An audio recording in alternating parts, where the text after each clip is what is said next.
ఈరోజు నాకు ఇచ్చిన ఈ యొక్క అవకాశాన్ని బట్టి దేవునికి స్తోత్రాలు చెల్లిస్తున్నాను. మీ అందరికి కూడా నాకు థ్యాంక్స్ తెలియజేస్తా ఉన్నాను. మనము చదువుకున్న ఈ వాక్య భాగం 3 సువార్తల్లో వ్రాయబడింది. అంటే మత్తయి సువార్తలో కూడా ఉంది. లూకా సువార్తలో కూడా ఇదే ఇన్సిడెంట్ వ్రాయబడింది. మత్తయి సువార్త 17వ అధ్యాయము 14వ వచనం నుండి 21వ వచనాల వరకు, అలాగే లూకా సువార్త 9వ అధ్యాయం 37 నుండి 42 వచనాల వరకు ఇదే ఇన్సిడెంట్ మరి వ్రాయబడింది. అంటే దీని యొక్క ప్రాముఖ్యత గ్రంథంలో ఇదే ఇన్సిడెంట్ 3 టైమ్స్ వ్రాయబడిందంటే దీని యొక్క ప్రాముఖ్యతను మనము కన్సిడర్ చేయాలి. అయితే నేను మార్క్స్ వార్త ఎందుకు సెలెక్ట్ చేసుకున్నానంటే ఇది కొంచెం ఎక్కువ డీటెయిల్డ్గా ఉంది కాబట్టి. కానీ అవసరమైనప్పుడు మనం ఆ చాప్టర్స్ కూడా ఒకసారి చూడొచ్చు.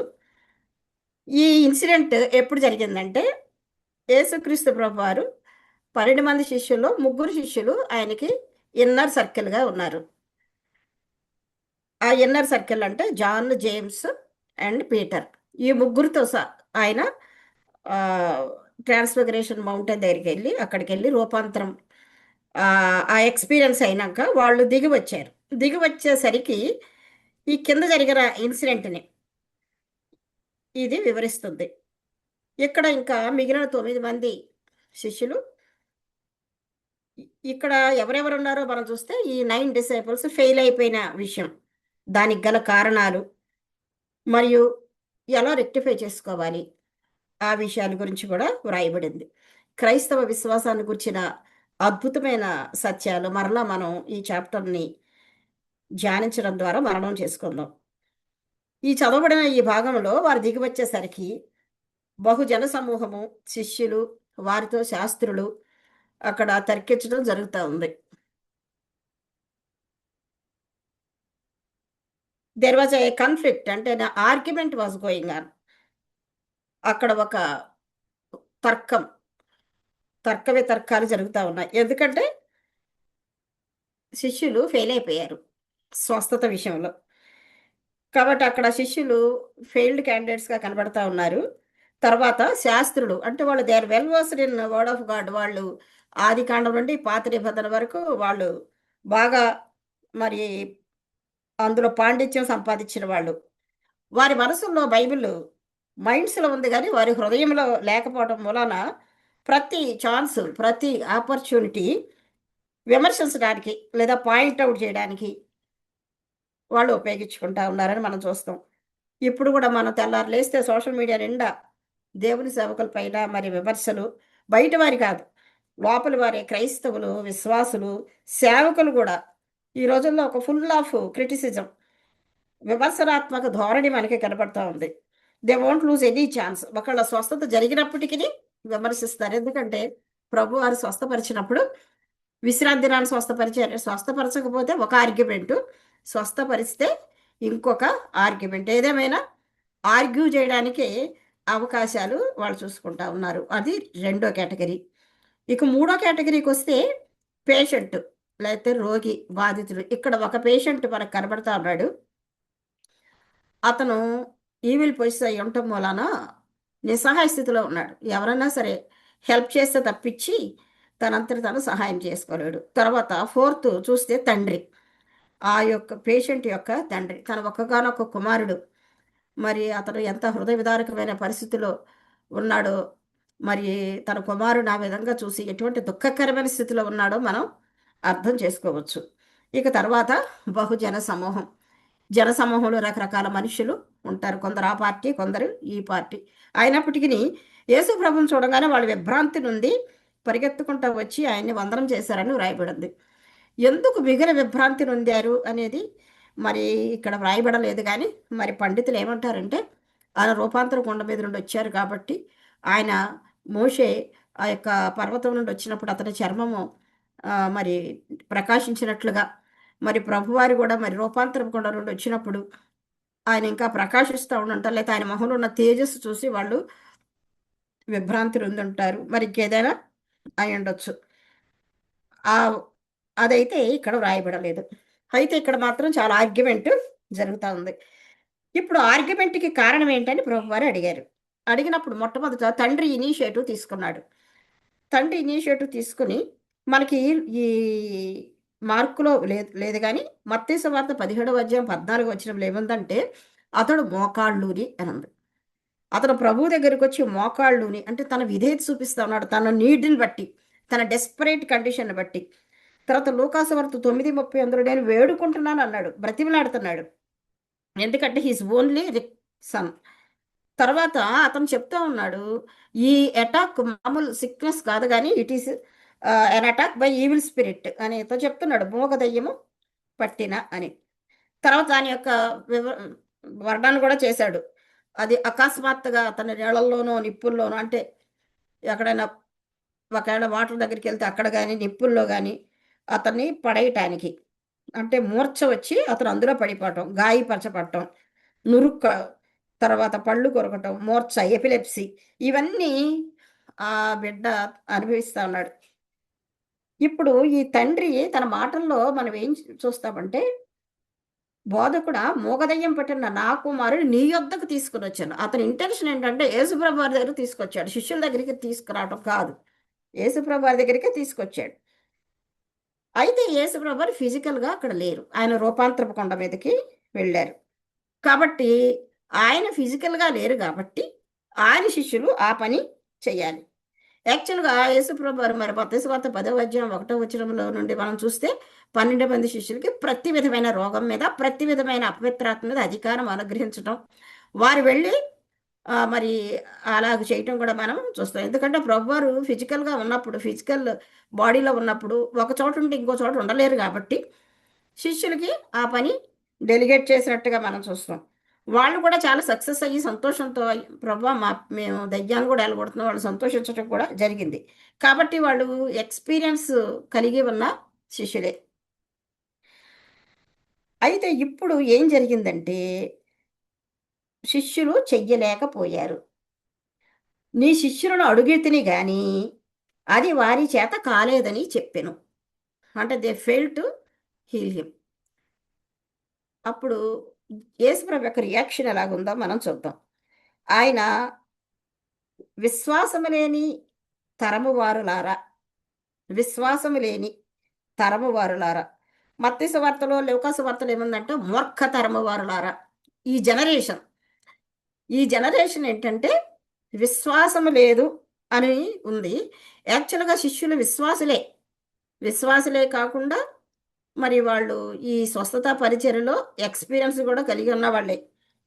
కానీ విశ్వాసము లేని అనే మాట మనము ఈ తెలుగు బైబిల్ ఎలా ఉంది, ఒరిజినల్గా మనం గ్రీక్ బైబిల్లో చూస్తే ఎపిస్టోస్ అని ఉంది, అంటే అవిశ్వాసం అని ఉంది. విశ్వాసము లేదు అనే మాట కంటే అవిశ్వాసము అనే మాట ఉంది. అంటే రెండు ఒకటేనా అంటే రెండు ఒకటే కదా, విశ్వాసం లేకపోవటం అవిశ్వాసం అంటే కాదు, ఆ రెండు వేరు వేరు. మనం ముందుకెళ్ళినాక మనం దాన్ని చూద్దాం.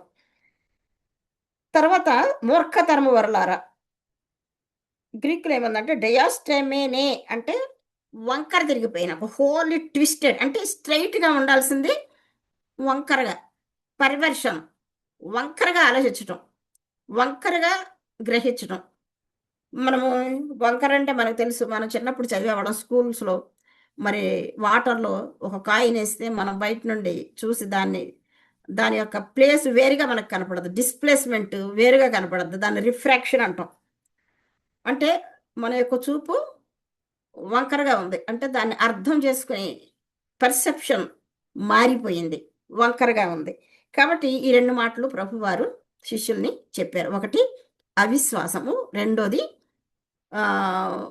పర్వర్షన్ అంటే ఉన్నదాన్ని ఉన్నట్టుగా అర్థం చేసుకోకపోవటం అని మనం అనుకోవచ్చు. యాక్చువల్గా స్వస్థత జరగకపోతే ప్రభువారు మరి నేను ఇక్కడ లేను కదా, నేను చాలాసేపు అక్కడ రూపాంతరపు కొండ మీద ఉన్నాను కాబట్టి మీరు చేయలేకపోయారు అని వాళ్ళని ఏమి ప్యాసిఫై చేయటం కానీ అలా జరగలేదు. కానీ ఆయన వాళ్ళని గద్దించినట్లుగా మనం చూస్తున్నాం. యాక్చువల్గా ఈ రోజుల్లో అయితే స్వస్థత జరిగితే గద్దిస్తారు. ఎవరైనా నాకు స్వస్థత జరిగింది, నేను ఒకసారి ఒక టెస్ట్ మనీ షేర్ చేశాను, మాకు ఇలా అద్భుతమైన స్వస్థత దేవుడు చేశాడు అని చెప్తే తర్వాత అందరూ వచ్చి మీరు అలా చెప్పకూడదు, అది తప్పు అని మాట్లాడారు అన్నమాట. అంటే కానీ యాక్చువల్గా ప్రభు వారు స్వస్థత జరగకపోతే గద్దించినట్టు మనం ఇక్కడ చూస్తున్నాం. సో తర్వాత ప్రభు వాళ్ళని గద్దించినాక ఆ పేషెంట్ని నా దగ్గరికి తీసుకురమ్మని చెప్పారు. తీసుకురమ్మనగానే వాళ్ళు తీసుకురాగానే మనం ఇక్కడ కొన్ని అబ్జర్వ్ చేయాలి. ఇంకా ప్రభువారు ఏం మాట్లాడలేదు. ఆ దయ్యం అతన్ని చూడగానే, ఆయన చూడగానే వాని విలవిలలాడించింది గనక వాడు నేల మీద పడి అంటే వైలెంట్‌గా పడద్రోసింది. నేల ద్రోసింది. తర్వాత అంటే అతను అలా అతని మేనిఫెస్టేషన్ ఈవిల్ వైలెంట్ మేనిఫెస్టేషన్ జరిగింది. తర్వాత అతను పొర్లాడుతా ఉన్నాడు. He was rolling on the ground and he was foaming. అటువంటి తర్వాత మనం చూస్తే అది చాలా భయంకరంగా పళ్ళు కొరకటం, మూర్ఛటపోవటం ఇయన్నీ తను చెప్పాడు గదా! కాబట్టి ఈ డెవిల్ అటాక్ ఎప్పుడు గూడా వైలెంట్‌గా మనకి కనపడటం మనం చూస్తున్నాం. అప్పుడు యేసుప్రభు వారు మరి దాన్ని అలాగే ఉండనిచ్చి మాట్లాడుతున్నారు తండ్రిని. ఇదెప్పుడు నుండి ఉంది? అంటే వాట్ ఈస్ హిస్ అబ్జర్వేషన్? బాల్యము నుండి ఉందని చెప్పాడు. అంతేకాకుండా ఆ దయ్యం యొక్క ఇంటెన్షన్ అంటే గూడా అతనికి తండ్రికి అర్థమైంది. నాశనము చేయవలెనని. తరచుగా అగ్నిలో, నీళ్ళల్లో పడేస్తుంది. దెయ్యం యొక్క ఇంటెన్షన్ ఎప్పుడు ఒకటే. యోహాను సువార్త 10:10లో ప్రభువారు చెప్తారు. దొంగతనము, హత్య, నాశనము. దొంగతనము అంటే మరి మన మనశ్శాంతి పోవటమో, లేకపోతే ఆరోగ్యమో ఏదో ఒకటి మన దగ్గర నుండి దేవుడిచ్చిన దీవెనలు కాజేయడానికి ప్రయత్నిస్తాడు సాతాను. తర్వాత వీలైతే అన్‌టైమ్‌లీ డెత్, హత్య, మరణము. తర్వాత ఇంకా నరకానికి, నిత్య నాశనంలోకి తీసుకెళ్తానికి సాతాను యొక్క ఎయిమ్ ఎప్పుడు అదే. ఈ విషయమన్నీ అతనికి తెలుసు. అతను గ్రహించాడు తండ్రి. అయితే ఇప్పుడు ప్రభువారితో ఒక మాట మాట్లాడాడు అతను. ఒక ప్రార్థన చేశాడు. ఆ ప్రార్థన ఎలా ఉందంటే, "నీ వలన ఏమైనను అయితే, నీ వలన ఏమైనా అయితే మా మీద కనికరపడి మాకు సహాయము చెయ్యండి" అన్నాడు. మీ వలన ఏదన్నా అయితే అంటే అక్కడ పరిపూర్ణమైన విశ్వాసం అతని దగ్గరికైతే మనకు కనబడట్లేదు. తండ్రి యేసు వద్దకే తీసుకొచ్చాడు గానీ, ఇప్పుడు యేసు వల్లైనా అవుతదా? అవ్వదా? అనే ఒక డౌట్ వచ్చింది. నీ వల్ల అయితే నువ్వు కనికరం గలవాడివి కాబట్టి నువ్వు చేస్తావు. ఇక నీ వల్ల కూడా కాకపోతే నువ్వు మాత్రం ఏం చేస్తావు? అనే ఒక మనసు అతనిలో మనం గ్రహించగలం. ఆయనకి ఎందుకు ఆ డౌట్ వచ్చిందో మనకి అర్థం చేసుకోవచ్చు. ఎందుకంటే ముందు అతను శిష్యుల దగ్గర తీసుకొచ్చాడు. శిష్యుల ఫెయిల్యూర్‌ని బట్టి ఒక్కోసారి మన ఫెయిల్యూర్స్ మన జీవితంలో మనం ఇతరులకు సరిగ్గా మాదిరి చూపించకపోవటం, ఇతరుల యొక్క విశ్వాసాన్ని దెబ్బతీసే అవకాశాలు గూడా ఉంటాయి. శిష్యులు ఫెయిల్యూర్ అవ్వటం వలన అతనికి డౌటొచ్చుండొచ్చు. ఇప్పుడు అతనికి యేసు కనికరం మీద డౌట్ లేదు. కానీ ఆయన సామర్థ్యం మీద డౌటుంది. నీ వలన అయితే అని. మత్తయి సువార్త 8వ అధ్యాయం 1-4 వచనాల్లో చూస్తే, లేకపోతే ఇదే మార్కు సువార్తలో ఫస్ట్ చాప్టర్ 40th వర్స్‌లో గూడా చూస్తే ఒక కుష్ఠరోగి ఆయన దగ్గరికొచ్చి, "ప్రభువా! నీకిష్టమైతే నన్ను శుద్ధినిగా చెయ్యగలవు" అంటాడు. నువ్వు చెయ్యగలవు. అతని యొక్క ఇంటెన్షన్ అంటే ప్రభువారు చేయగలరు. చాలా మంది కుష్ఠరోగులను స్వస్థపరిచాడు. 10 మంది కుష్ఠరోగులను ఒకేసారి స్వస్థపరిచాడు. తను చూసుంటాడు ఆ విషయం. ఎన్నో ఎవిడెన్స్‌లున్నాయి. ప్రభువారు ఖచ్చితంగా లెప్రసీ స్వస్థపరచగలరు. కానీ నన్ను స్వస్థపరుస్తాడో లేదో, ఆయనకిష్టమైతేనే గదా! నేనిష్టమో లేదో అని అతను మ్రొక్కి ఎంతో జాలిగా అడిగినట్లుగా మనకి కనిపిస్తుంది. ఆయనకేంటంటే కుష్ఠరోగి యొక్క ప్రాబ్లమ్ ఏంటంటే యేసు ప్రభువారి యొక్క ప్రేమ మీద, కనికరం మీద అతనికి డౌట్. ఈ తండ్రికి ప్రభువారి కనికరం మీద డౌట్ లేదు గానీ, ఆయన సామర్థ్యం మీద డౌట్ ఉంది. కుష్ఠరోగికి ఆయన సామర్థ్యం మీద డౌట్ లేదు గానీ, ఆయన కనికరం మీద డౌట్ ఉంది. ఎందుకు ఆయన కనికరం మీద డౌట్ అంటే బహుశా తన అన్‌వర్దినెస్ అయ్యుండొచ్చు. ప్రీవియస్ సిన్‌ఫుల్ స్టేట్ అయ్యుండొచ్చు. తన పాస్ట్ లైఫ్‌లో తను చేసినవన్నీ తనకి జ్ఞాపకం వచ్చినప్పుడు, నాకిది కావాలని వచ్చింది. దేవుడు నన్ను క్షమిస్తాడో లేదో అనే ఒక డౌట్. ఇలాంటివే విశ్వాసాన్ని దెబ్బతీస్తాయి. పరిపూర్ణమైన ఫెయిత్ ఇతనిలో కనిపించలేదు. అయితే ప్రభువారు ఒక హెల్ప్ చేశారు. ఏం చేశారంటే ఒక గ్రేట్ ఫెయిత్ ప్రిన్సిపల్ ప్రభువారు చెప్పారు. "నీ వలన అవుతదా?" అని నువ్వు అడుగుతున్నావు గదా! ఒక మాట ఆయన చెప్పాడు. ఇది చాలా ఒక మంచి ప్రఫౌండ్ స్టేట్మెంట్. యేసుప్రభు వారు ఏం చెప్పారంటే 23 వర్స్‌లో " 'నమ్ముట నీ వలనైతే నమ్మువానికి సమస్తము సాధ్యమే.' If you can believe all things are possible to you. If you anybody ఎవరైనా విశ్వసిస్తే వారికి సమస్తము సాధ్యమే. నమ్ము వారికి సమస్తము సాధ్యమే అన్నాడు. ఇదే మార్క్స్ వార్త 10వ అధ్యాయం 27వ వచనంలో యేసు ప్రభువారు ఒక మాట చెప్పారు. యేసు వారిని చూచి, ఇది మనుషులకు అసాధ్యమే గాని దేవునికి అసాధ్యము కాదు, దేవునికి సమస్తము సాధ్యమే.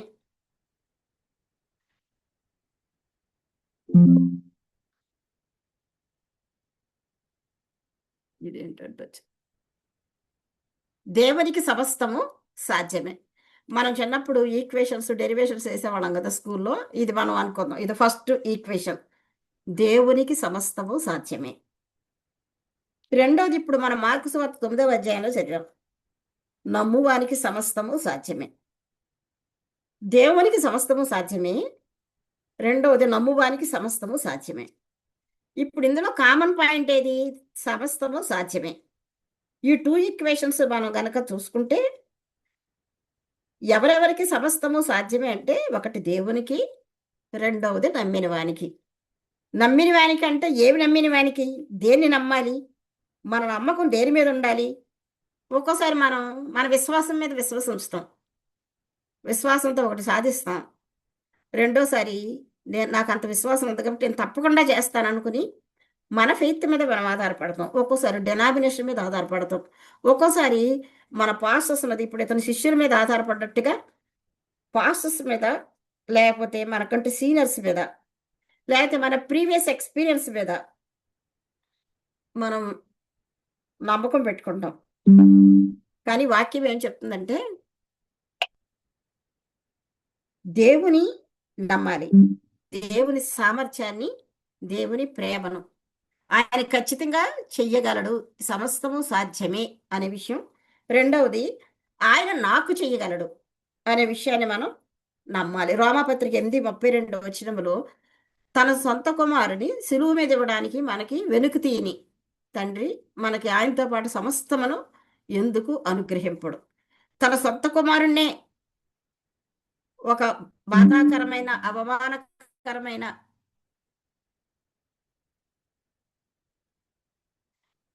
సిలువ మరణానికి అప్పగించినప్పుడు ఇంకా మిగిలినవన్నీ చిన్నవే కదా మనకి ఇవ్వడానికి, ఆయన ఎందుకు ఇవ్వడు అని నమ్మగలగాలి. అప్పుడు సమస్తము సాధ్యమే. ఇక్కడ చాలాసార్లు మనం మన ప్రార్థనకు జవాబు రాకపోవటానికి అనేక కారణాలు మనం ఆలోచిస్తా, దేవునికి ఇష్టం లేదేమో, దేవుడు ఇది చేయలేమో, లేకపోతే నాకేదన్నా నా పాపాలు ఆయన క్షమించలేదు, ఇవన్నీ మనం అనుకుంటున్నప్పుడు ప్రభు ఇచ్చిన ఈ యొక్క ఈక్వేషన్ మనం జ్ఞాపకం చేసుకోవాలి. నమ్మువానికి సమస్తము సాధ్యమే. వెంటనే తండ్రి యొక్క రియాక్షన్ మనం చూస్తే, వెంటనే ఆ చిన్నవాని తండ్రి నమ్ముతున్నాను, నాకు అపనమ్మకం ఉండకుండా సహాయము చేయమని వెంటనే అతను రియాక్ట్ అయ్యాడు. కింద చూస్తే కన్నీళ్లు విడిచి, అంటే విత్ టియర్స్, గట్టిగా బిగ్గరగా చెప్పాడు. అంటే he cried out with tears, ఏడ్చాడని అనుకోవచ్చు. వెంటనే తను గ్రహించాడు తనలో అపనమ్మిక ఉందని. అయితే ఒక మాట చెప్తున్నాడు, నేను నమ్ముతున్నాను కానీ అట్ ద సేమ్ టైం అపనమ్మిక కూడా ఉండింది. మన జీవితాల్లో రెండు ఉండే అవకాశాలు ఉన్నాయి. నమ్ముతా ఉన్నాడు కానీ అపనమ్మిక కూడా ఉంది. నమ్ముతున్నాడని మనం ఎలా చెప్పగలం? అతను వచ్చాడు, ప్రభువారు లేరని తెలిసినాక శిష్యులు మీట్ అయ్యాడు, వాళ్ళు రిక్వెస్ట్ చేశాడు. అయితే వాళ్ళు ఫెయిల్ అయిపోయారు. ఫెయిల్ అయిపోయినా హీ స్టిల్ పర్సిస్టింగ్, అక్కడే ఉన్నాడు. ప్రభువారు వచ్చి ఏంటి గలాట అంటే, ఇంకేముందలే ఈయన మాత్రం వల్ల ఏమవుద్ది, అనవసరం చెప్పటం అని వెళ్ళిపోరా. వచ్చి మోకాళ్ళుని వేడుకున్నాడు, బతిమలాడుకున్నాడు. తర్వాత ప్రభువారిని ప్రశ్నలన్నీ జవాబులు చెప్పాడు. తర్వాత ప్రార్థించాడు, నీ వలన ఏదన్నా అయితే చేయమని. మనం కూడా ఒక్కోసారి మనం సొంతంగా ప్రార్థన చేసుకుంటాం, ఇతరుల సహాయాలు అడుగుతాం, మొర్ర పెడతాం, కానీ రిజల్ట్ లేనప్పుడు డిస్కరేజ్ అవుతాం. ఇప్పుడు ఫోకస్ డైరెక్ట్ అయిపోయి, అతని ఫోకస్ డైవర్ట్ అయిపోయింది. ఆయన సామర్థ్యం, ఆయనకు కూడా సామర్థ్యం ఉండదు. ఇది చాలా క్రిటికల్ దెయ్యం ఇది. ఇది వెళ్ళటం అంటే చాలా కష్టం అని ఒక డౌట్ అతనికి వచ్చింది. ఆ డౌట్‌ని అతను ఒప్పుకున్నాడు. అపనమ్మకం ఉండకుండా నాకు సహాయము చెయ్యమని. ఏదైనా ఒక పరిస్థితి ఎక్కువ కాలం కొనసాగితే, ఒక సిక్‌నెస్ లేపోతే ఏదైనా ఒక కెలామిటీ ఎక్కువ కాలం కొనసాగితే, ఇకింతే నా బ్రతికింతే అనే అపనమ్మిక వచ్చే అవకాశాలు ఉంటాయి. అప్పుడు అతను కన్నీళ్లతో ప్రార్థించాడు. నాకు సహాయం చేయమని. ఎందుకని కన్నీళ్లతో ప్రార్థించాడు? వై టియర్స్ అంటే ఇప్పుడు తనకు అర్థమైంది. తనకి అపనమ్మక లేకపోతే తన కుమారుడి స్వస్థత చాలా ఈజీ. కాబట్టి తన విశ్వాసం మీదే తన కుమారుని భవిష్యత్తు ఆధారపడింది. మనం బిల్డప్ చేసుకునే విశ్వాసం మీదే మన ఫ్యామిలీ గాని, మన పరిస్థితులు గాని ఆధారపడుతూ ఉంటాయని మనం గుర్తించాలి. ఒకేళ అవకాశాలు దొరికితే మనం శాస్త్రులాగా హార్డ్ హార్టెడ్‌నెస్‌తో తర్కిస్తున్నామా?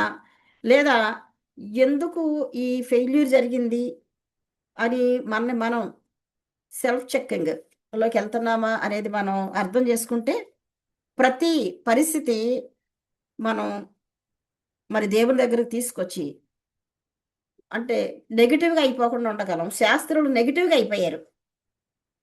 లోపాలు వెతికి పాయింట్ ఔట్ చేస్తున్నారు. ఇలా ఆర్గ్యూ చేసే వారికి సైకలాజికల్‌గా కొంత తృప్తి కలగొచ్చు. లేకపోతే ఇగో సాటిస్ఫై అవ్వచ్చు.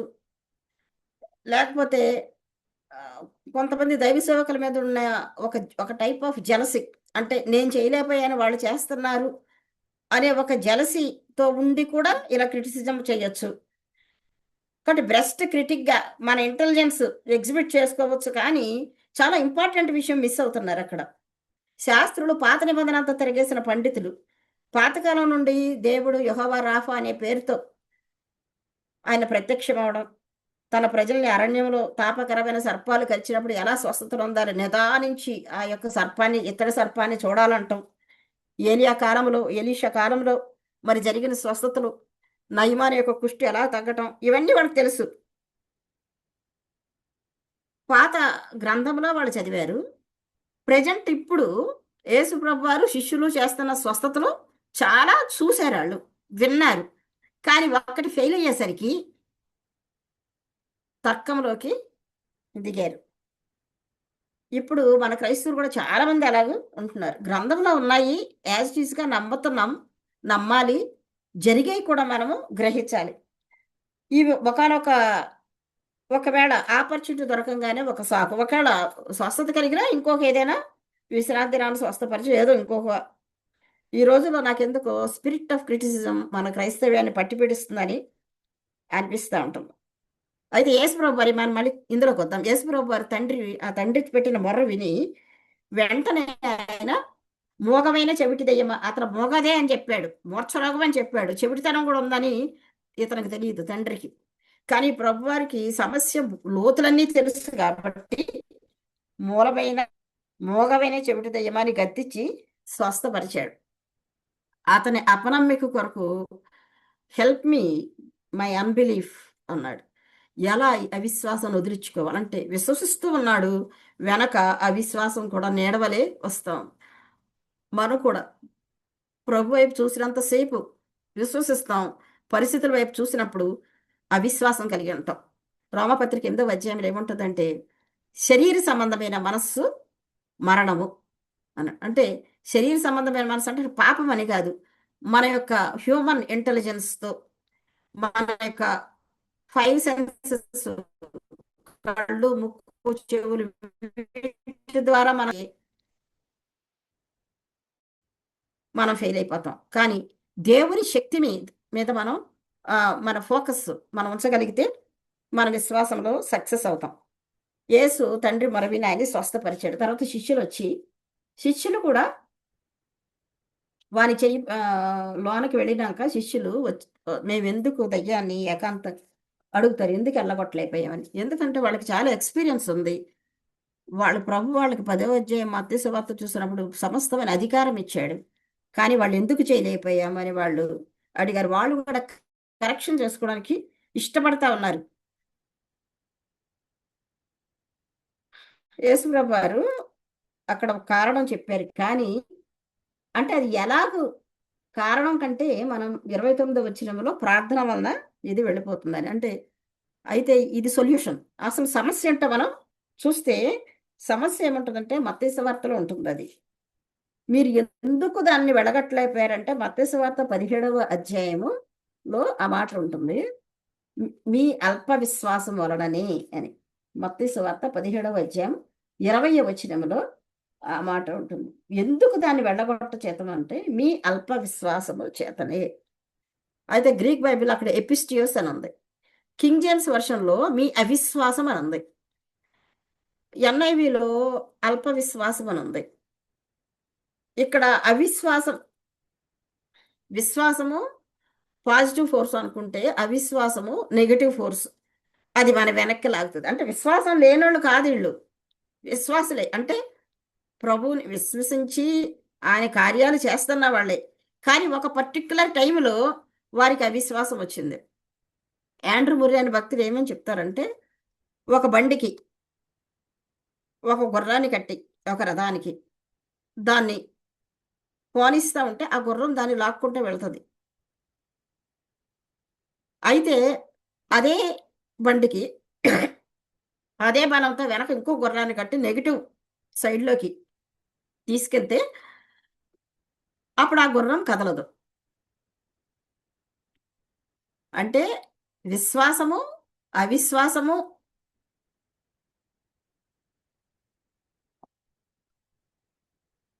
2 ఒకేసారి జరుగుతున్నాయన్నమాట. అంటే ప్రభు యొక్క కార్యాలు జ్ఞాపకం చేసుకొని పేతురు కూడా అంతే కదా! ప్రభు వైపు చూసినప్పుడు నడిచాడు నీళ్ళ మీద. ఎప్పుడైతే దృష్టి ఇటు తిప్పాడో అవిశ్వాసం పనిచేసింది. ఇప్పుడు ఈ స్వస్థత కలగకపోవడానికి కారణం ఏంటంటే శిష్యుల యొక్క అవిశ్వాసం లేదా అల్ప విశ్వాసం. అంటే విశ్వాసం నీరు కారిపోయింది. దానికి కారణాలేంటో మనం విశ్లేషిద్దాం. ఎందుకు బహుశా నేను అనుకునేదాన్ని తండ్రి యేసుప్రభు వారు ముగ్గురు శిష్యులతో ఎళ్లారు గదా! వీళ్ళకెప్పుడు ఎవరు గొప్ప, ఎవరు గొప్ప అని కాంపిటీటివ్ స్పిరిట్ ఉండేది ఈ శిష్యుల్లో. మనలో ఎవరు గొప్ప అని. ముగ్గురిని ఎందుకు తీసుకెళ్ళాడాయన? వై నాట్ వి? అని వాళ్ళలో ఏదన్నా ఒక శరీర సంబంధమైన ఆలోచనలొచ్చుండొచ్చు. లేదా ఈ దెయ్యం ఏం చేస్తుందంటే ఈ వైలెంట్‌గా మేనిఫెస్ట్ చేస్తుంది. కొన్ని స్పిరిట్స్ ఏం చేస్తాయంటే, ఇక ఎళ్ళిపోయే టైము వచ్చింది, తప్పదు అనుకున్నప్పుడు ఎక్కువ హార్మ్ చేస్తాయి. అతను పడేసినప్పుడు చూసారా? అతన్ని నేల మీద పడి చచ్చిన వానివని విరవిరలాడించి అంటే వెళ్తా వెళ్తా కూడా ఒక దెబ్బ కొట్టి హింసించి ఎళ్తాయన్నమాట. కాబట్టి శిష్యులను చూడంగానే యేసుప్రభుని చూడంగానే అది గిలగిలా కొట్టి నేల మీద పడి ఉంటే వాళ్ళందరూ చచ్చిపోయాడేమో అనుకున్నారు. అంతగా అతన్ని బాధపెట్టింది. శిష్యుల దగ్గర కూడా ఈ మేనిఫెస్టేషన్ జరిగుండొచ్చు. దాంతో వాళ్ళు భయపడి ఉండొచ్చు. ఏంటి అన్నిటిలాగా జరగలేదు. ఇది ఇలా జరిగిందేంటి అని. దాంతో వాళ్ళ విశ్వాసం దెబ్బతిని ఉండొచ్చు. ఏదైనా వాళ్ళు కూడా మనుషులే గాబట్టి ప్రభు ఇక్కడ చెప్పిన మాట అవిశ్వాసం. విశ్వాసం పాజిటివ్ ఫోర్స్ అయితే అవిశ్వాసం నెగెటివ్ ఫోర్స్. విశ్వాసం దేవుని వైపు చూస్తే అవిశ్వాసం పరిస్థితుల వైపు చూస్తుంది. విశ్వాసం దేవుని వాక్కు మీద ఆధారపడితే అవిశ్వాసం డాక్టర్ చెప్పిన మాటలు లేకపోతే పక్కన చుట్టుపక్కలోళ్ళు చెప్పిన మాటలు వీటి మీద ఆధారపడుతుంది. విశ్వాసం దేవుని వాక్యం వినడం వలన మరణం చేయడం వలన వస్తుంది. అవిశ్వాసం దానికి అగెనిస్ట్‌గా మన సొంత ఆలోచనలు లేకపోతే ఈ పరిస్థితులు వీటిని బట్టి వస్తుంది. కాబట్టి ఒకే టైంలో విశ్వాసము కలిగి ఉన్నాడు తండ్రి. అవిశ్వాసము కూడా కలిగి ఉన్నాడు. శిష్యులు కూడా విశ్వాసము కలిగి ఉన్నారు. అవిశ్వాసము కలిగి ఉన్నారు. చాలా సార్లు మన విశ్వాసాన్ని డెవలప్ చేసుకోవడం మీద ఆధారపడతాం.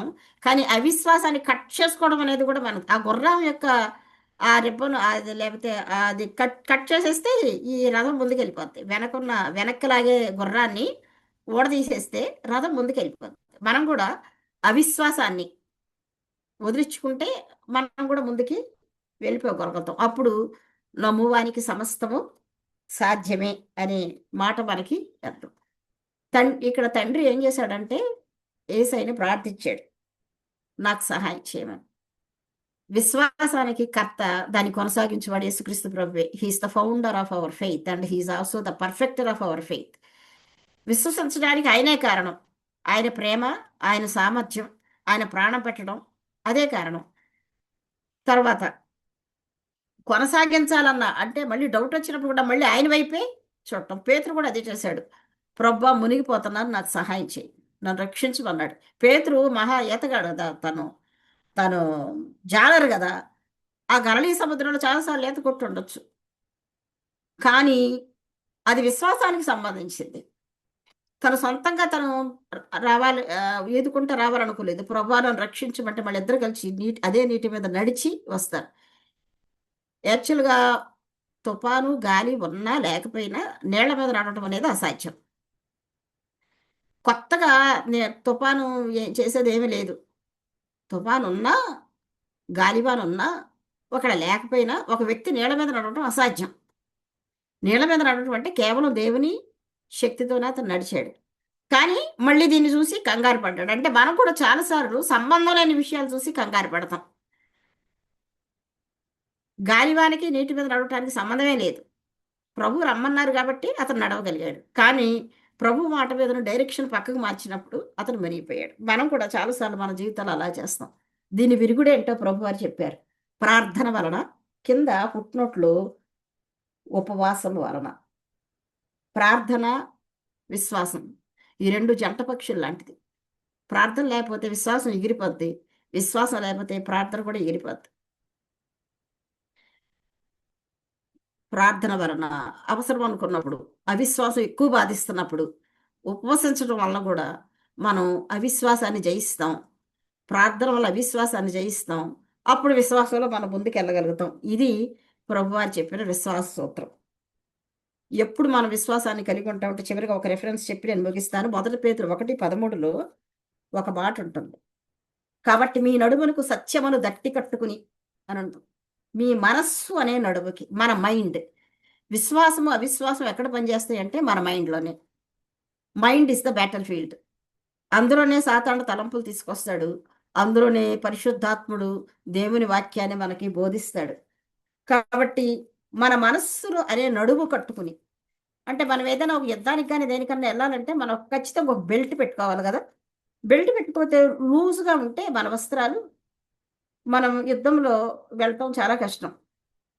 చూడండి 1 పేతురు పత్రిక 1:13లో, కాబట్టి మీ మనస్సు అను నడుము కట్టుకుని నిబ్బరమైన బుద్ధి గలవాడాయి.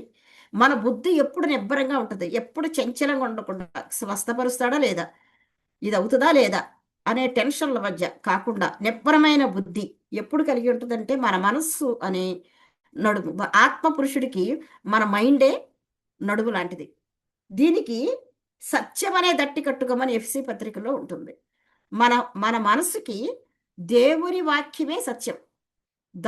దాంతోనే నింపుకోవాలి. అది కాకుండా వేరే థాట్స్ నింపుకున్నప్పుడు మనకి మన వస్త్రాలు అంటే మన థాట్స్ లూజ్గా ఫ్రీగా వదిలేసినప్పుడు మనం అవిశ్వాసంలోకి పడిపోతాం. కాబట్టి మనసుల్ని దేవుని వాక్యంతో నింపుకొని ప్రార్థనతో, ఉపవాసంతో మన విశ్వాసాన్ని డెవలప్ చేసుకుంటే ఆ తండ్రి తన కుమారుణ్ణి రక్షించుకున్నట్లు, ఒకవేళ ఆ తండ్రి అలాంటి ప్రార్థన చేయకుండా డిస్కరేజ్ వెళ్ళిపోతే మరి ఆ బిడ్డకి స్వస్థత కలిగేది కాదు, త్వరలోనే మరణించి ఉండేవాడు.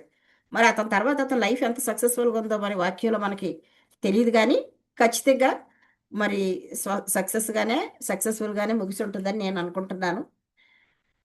ఇందులో ఉన్న మూల సూత్రం నమ్ముట మన వలనైతే నమ్మువానికి సమస్తము సాధ్యమే. నమ్ముట ఎలా అవుతుందంటే మన వాక్యాన్ని, మన మైండ్స్ని వేరే ఆలోచనలు కాకుండా దేవుని వాక్యం అనే బెల్ట్తో మన థాట్స్ని మనం గట్టిగా కట్టుకోవాలి. ప్రార్థన చేస్తూ ఉండాలి.